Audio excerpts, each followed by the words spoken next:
Надлежните институции, односно Министерството за внатрешни работи преку секторот за компјутерски криминал, но и Скопското обвинителство веќе активно се вклучени во овој случај за да се открие сценаристот на виртуелната група која што промовира експлицитни содржини и компрометира малолетници. Она што е интересно е дека веќе се испратени барања до седиштето на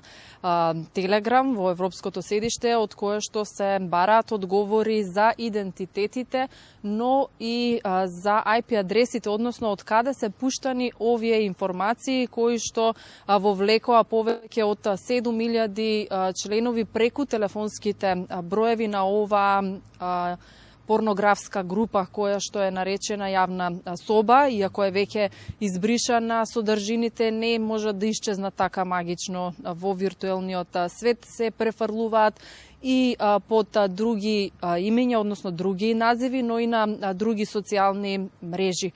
Повеќе детали и подсетување за гледачите што всушност значи ова ќе погледнеме во продолжение од прилогот, а потоа одиме и со една кратка анализа околу тоа како ваквите јавни жигосувања на малолетници влијаат врз нивното ментално здравје, но и повеќе одговори од детската амбасада Мегеши.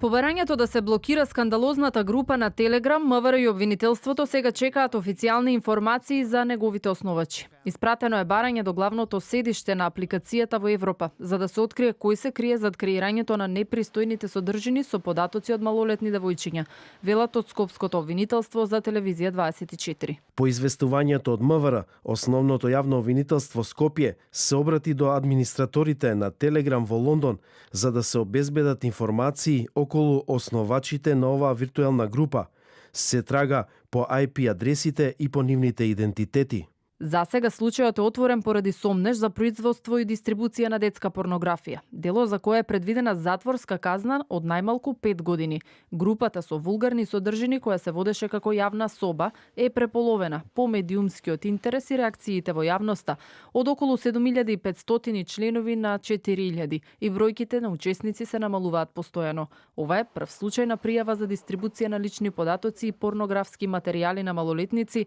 во ваков масовен број во последните неколку години, велат од МВР. Ова е специфичен случај затоа што имаме голем број на членови во оваа група, инако и претходно имало случаи каде што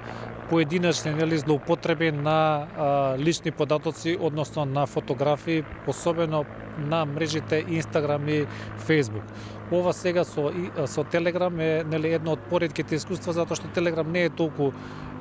користен во нашата држава, но имаме и ваков случај. Според неофицијалните податоци досега, креатори на порнографската група се две момчиња кои не живеат во Македонија, апликацијата Телеграм ја избрале како најбезбедна за споделување на содржини. А еден он објави дека меѓу учесниците на групата имало и познати лица од естрадата и бизнисот, политичари за кои е нејасно дали некој ги вметнал или и тие ги користеле информациите. Објавувани се лични податоци, телефонски броеви, фотографии на малолетни девојчиња, преземени од Инстаграм и од Фејсбук. Слични содржини се репродуцираат постојано и во нови групи, и на Телеграм, но и на други социјални мрежи.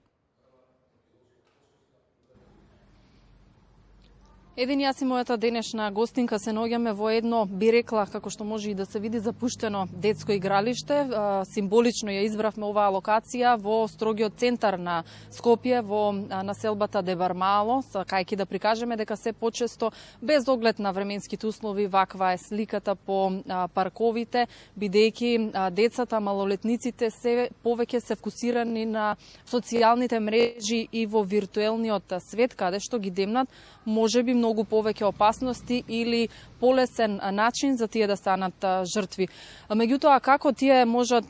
да препознаат дека се жртви, како да се одбранат во вакви случаи кога некој ги инволвира и ги жигосува јавно, ќе разговараме со Јорданка Трајковска, психолог од детската амбасада Мегеши. Господјо Трајковска, како може да реагираат самите жртви во вакви случаи?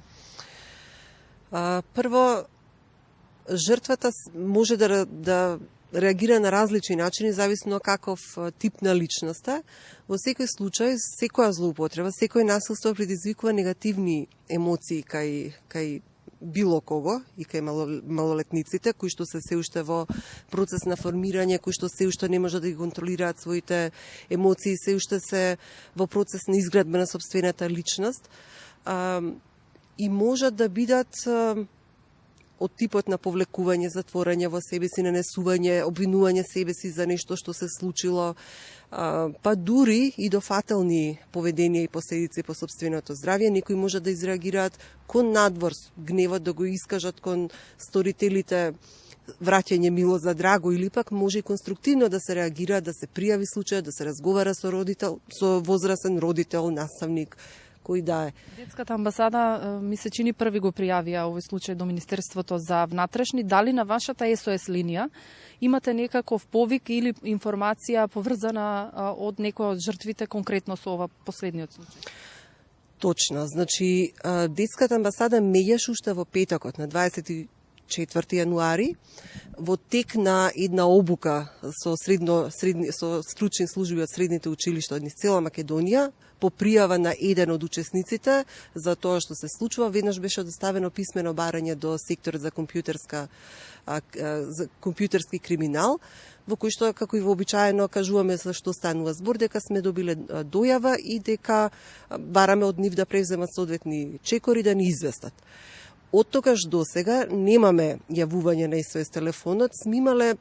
не толку често за ваков вид на така наречен сајбер криминал или насилство, иако имало било повеќе индивидуален случај кој што повторно, значи го ислушуваме соговорникот, најчесто се возрастни што се јавуваат, прашуваме како се чувствува детето, обавезно потикнуваме да се побара психолошка поддршка и ги упатуваме да се обратат до секторот во МВР кој што е одговорен да го пријава таму случај. Каде алоцирате одговорноста овој пат, бидејќи во групата има и доста возрастни илјадници членови, а меѓу нив и политичари, бизнисмени кои што засега нема да ги откриеме со оглед на фактот дека не сме сигурни дали некој ги вметнал во групата или самите побарале да следат што се случува. Секогаш за оно што се случува, како се вели, децата се огледало на возрастните, секогаш одговорни се возрастните. Со атмосферата која што создаваме, и кога велам возрастните, мислам на сите нива, проблемот е комплексен. Децата се во семејство, децата се во друштво, децата се во училиште, децата се во различни клубови. Значи секој кој што има контакт по службена или по лична должност под наводници, треба да внимава каков пример остава кај децата, што прави, како тоа може да се одрази кај децата или свати кај децата. Оно што е важно е кога ќе се случи некој пример, и овој за жал пример не е само кулминација на со години наназад имаме случаи на снимање на во училиште на деца, на наставник, па се објавува. Овој пат имаме масовност. Имаме масовност, треба да се разговара со децата, не да се туркаат настрана проблемите, туку да се отвори, затоа што децата треба да не се свесни што значат лични податоци, како можат они да се заштитат, не знаат толку добро колку возрастните како дека всушност има и злоупотреба на технологијата, дека технологијата не секогаш е нешто што нив им носи добро. Само за крај, бидејќи со оглед на времето, може ли една ваша проценка како би завршило ова со оглед на фактот дека брзо се вклучи институциите, што очекувате? Очекуваме дека ќе го завршат така како што треба да го завршат, дека ќе се одговорните лица ќе одговараат според законот, според она што е прекршено, и дека на тој начин ќе ни се врати нам довербата во институциите, дека навистина се ги извршуваат своите надлежности така како што очекуваме од нив. Ви благодарам за вашите информации, за анализата. Останува да видиме како ќе тече истрагата, што ќе откријат податоците, кој е основал ова социјална група, односно виртуелна група на социјалните мрежи, какви последици ќе има, но и поуки кои што треба да ги извлечеме сите, не само луѓето кои што биле јавно жигосувани на еден тој виртуелен ѕид на социјалните мрежи.